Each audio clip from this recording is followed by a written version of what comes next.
when I enacted for you a parable, indicating how you should be willing to serve one another, I said that I desire to give you a new commandment, and I will do this now as I am about to leave you.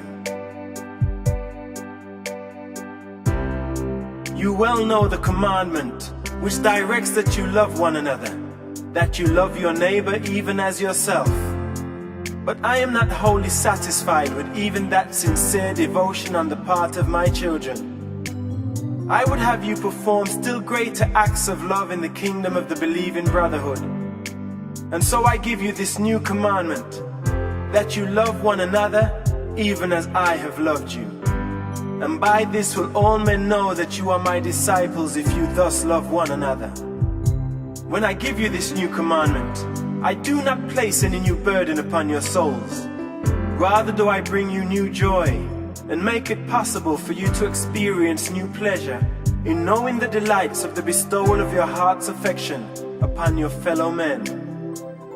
I am about to experience the supreme joy, even though enduring outward sorrow, in the bestowal of my affection upon you and your fellow mortals.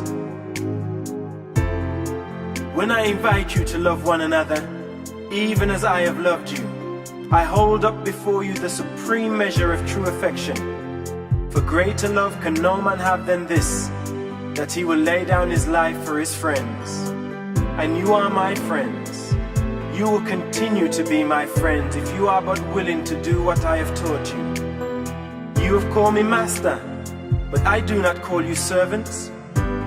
If you will only love one another as I am loving you, you shall be my friends. And I will ever speak to you of that which the Father reveals to me. You have not merely chosen me, but I have also chosen you.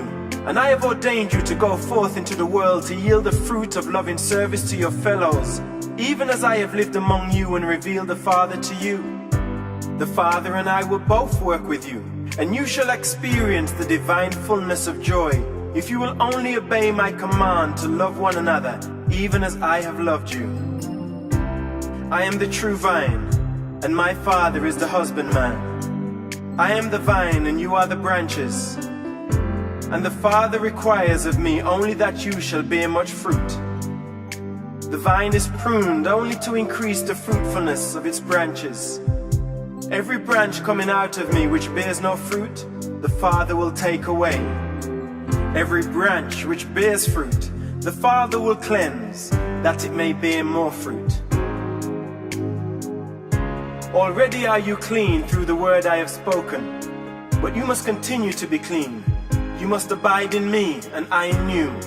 The branch will die if it is separated from the vine, as the branch cannot bear fruit except it abides in the vine. So neither can you yield the fruits of loving service except you abide in me. Remember, I am the real vine, and you are the living branches. He who lives in me and I in him will bear much fruit of the Spirit and experience the supreme joy of yielding this spiritual harvest. If you will maintain this living spiritual connection with me, you will bear abundant fruit. If you abide in me and my words live in you, you will be able to commune freely with me. And then can my living spirit so infuse you that you may ask whatever my spirit wills, and do all this with the assurance that the Father will grant us our petition. Herein is the Father glorified, that the vine has many living branches, and that every branch bears much fruit. And when the world sees these fruit-bearing branches, my friends who love one another, even as I have loved them, all men will know that you are truly my disciples. As the Father has loved me, so have I loved you. Live in my love, even as I live in the Father's love. If you do as I have taught you, you shall abide in my love, even as I have kept the Father's word, and evermore abide in his love.